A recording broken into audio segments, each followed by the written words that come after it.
Well, I've got these two smooth rods. These are what are known as optical smooth rods. I presume by saying optical they're meant for optical use, which has to be generally spot on. And first of all, I'll show you the diameter. It is supposed, well, if I can get this in, it's very awkward. 7.9. Let's do this one a bit lower down.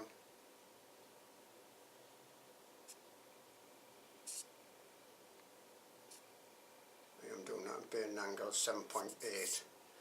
So these are almost spot on 8mm. So these are generally much more accurate than what you might get with your normal smooth rods. These are known as optical. So look for optical, the really hard surface. And I have fitted two of these to the Z carriage. I haven't really tried them, but the diameter was much more accurate. That was for sure, because I measured them. Now I'm just going to follow the same routine that I did for the wide carriage, and that's what I'm going to show you. And what I'm using to cut is this rotary tool here, just like a Dremel. This is Thornycroft, but basically they just stick any label on these. These are made by, well, I mean, they're made probably by one or two companies, and then they just stick whatever label I want on. Okay, a cut off disc. This is a medium one. I would rather have a diamond one or a heavy one, but don't have any heavy ones left. And what I noticed is that when I was cutting the other smooth rods, I did try a hacksaw, and it's so hard, this, and so like slippy or shiny or something, that the hacksaw wouldn't really even touch it. I mean, probably would if I kept on going at it. But these cutting discs are much better at cutting these than anything else I've got. Although the cutting discs do break part of the way through. So generally you might want to be careful about that. And I'll just show you actually on the printer. One reason I want to put these two new rods on. Anyway, I'll show you how I'll mark these up. So here is the printer. Now, especially this bearing on here, I mean, I can feel it there. It's actually sticking on here as it goes forwards and backwards. And I've tried rotating it and such like. It's not sticking what we call a lot. But set like there, I can feel that's like sticking there. I don't think this other one's quite so bad. That side feels a little bit smoother, a little bit loose, the bearings on here, as they were with the Y axis, which I've already done the smooth rods on. So first of all, I've got some new bearings ready. Only need 3, but you get them in 2, so got 4 of them. Going to undo these 4 balls here, 1, 2, 3, 4. Then I can pull out these 2 smooth rods, get rid of them, take the bearings out, get rid of them basically, and then I'll go on from the next stage. So first of all, I'm going to skip that, but I'm just going to undo these bolts and then I'll come back. Okay, I've took the nuts and bolts and like the plastic supports and things out. Basically just slide them out the front, take the bearing off, throw that away. Same with these, keeping hold of the bearings. Let me just show you that bearing on this shaft. Get this into the camera. It's pretty close to that one actually. Let me show you the measurement of this rod that came with the printer. Zero that out at that height. This is the good, what we call the good rod that was on the printer on this carriage. So that's about 7.7. So you see those are less than the optical ones. Let me shot that away. So to get the measurement, basically going to slide this in, might as well put this on. Slide it into the hole at the back. If I can do that, yep. Push that all the way. And you might see it is sticking out a little bit, that's ideal. Make sure you get about the same size or a bit longer. By the way, when I put the Z ones in, I did lengthen them a tiny bit, about a millimetre, because the original rods were not only narrower, like the original rods here, but they were short, too short, and they were rattling up and down. I had to pat them out just to get them going. And then just taking a Sharpie type pen, just going to mark all the way around.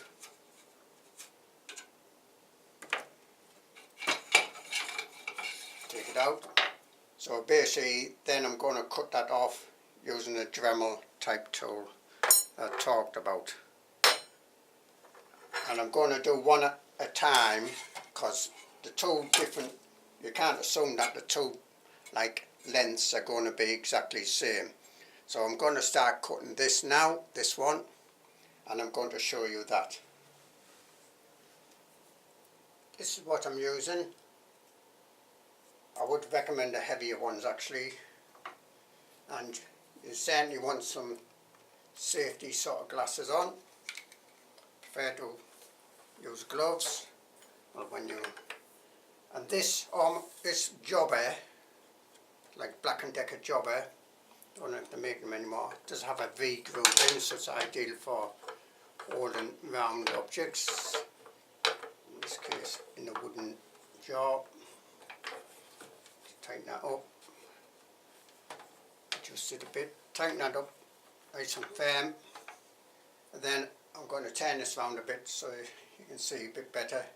Start cutting.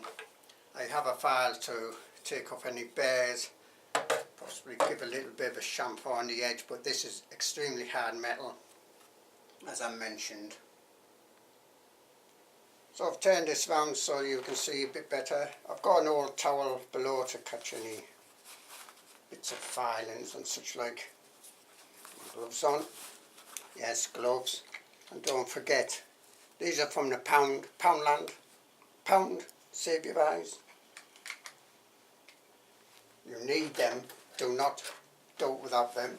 Right, now the technique I'm going to use is do as gently as possible, keeping it as straight as possible all the time, because even these easily break, these cutting discs. That's one of the major snags behind them, and they will snap.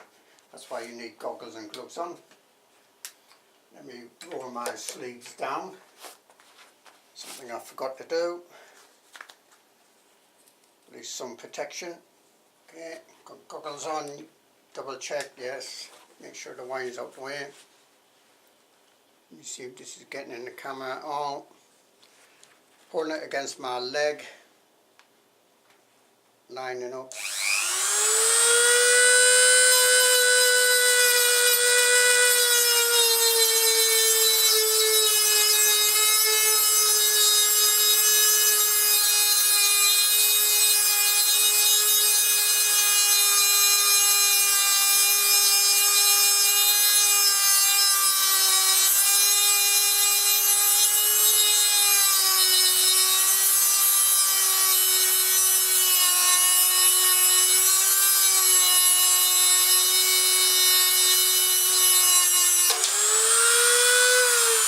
See there about the disc snapping, quite easy to do.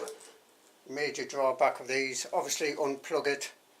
I'll put another disc on, make sure you unplug it before you put another disc on. And I'm going to have to keep doing this, but that has started cutting there. Okay, put a new disc on, and actually I'm going to turn this round a little bit, because sometimes it's best to cut at more than one angle. I think when it gets a bit deeper into the metal, it's more likely to put more strain on the disc and snap it, to be honest, as well. But by turning it round a little bit, I hope to keep it straighter as well, because I'm coming at slightly different angles. Mind that disc on there, slightest knock on that disc and it will snap, break. Okay, pull it out a bit. And move that wire behind me. I'm on about 4 or 5, 4.5 here, the speed on this one. Again, get lined up.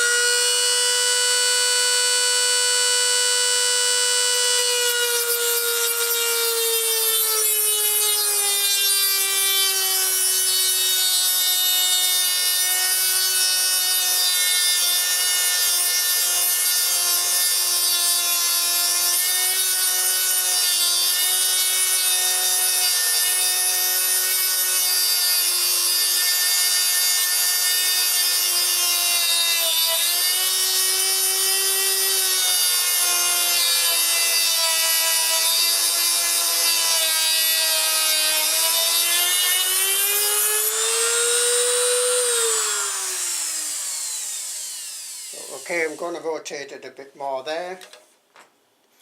And another reason you want gloves on, apart from sharpness, is this will get hot. Get quite a bit of friction there. It's almost like a grind wheel, this, a very thin grind wheel.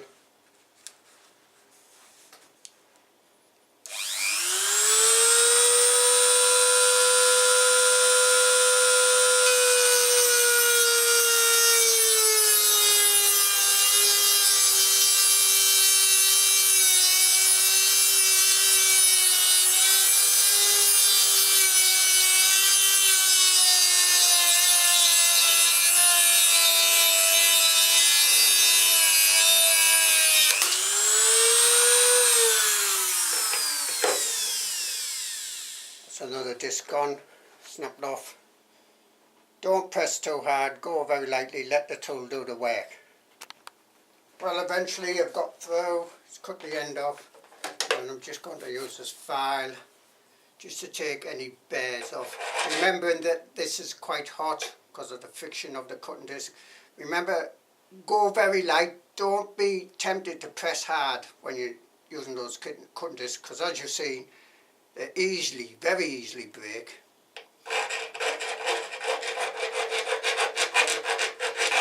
Now this is very hard metal, so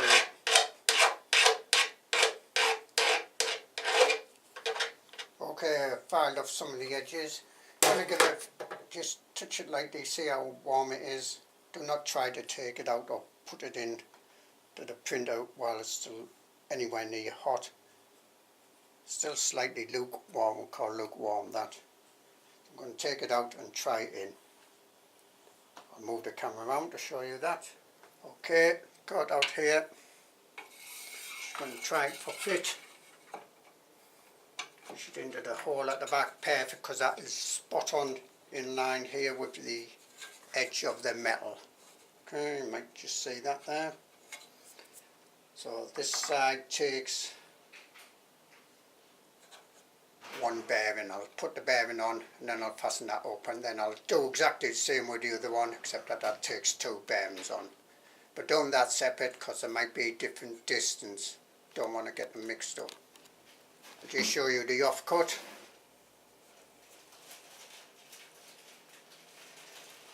On the Z ones it was a bit longer actually. Just a small amount off this side because it's like bigger distance that way than on the Z ones. Right, here you are. So got the rods on, they're very tight in there. Can't really turn that one. And I can turn a bit. Got the bearings on. Just going to put some of this, couple of drops, well about 3 drops or 4 drops on each rod. Just to sort of help them lubricate them.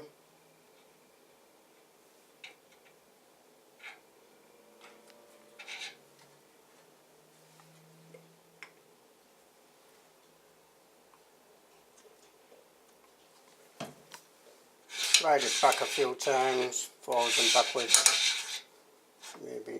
Now these aren't for rotating, these types of bearings, they are linear. So don't try to really turn them round and round. Sometimes they will turn round, but don't force them if they're tightish. Just feel that feels reasonably a very good fit on there.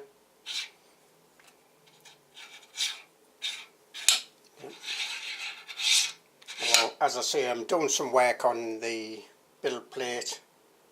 I'm waiting for heating pad for that, but I'll probably be, well, depending when that comes, I might do some printing before that, because I'm waiting for some parts for the build plate anyway.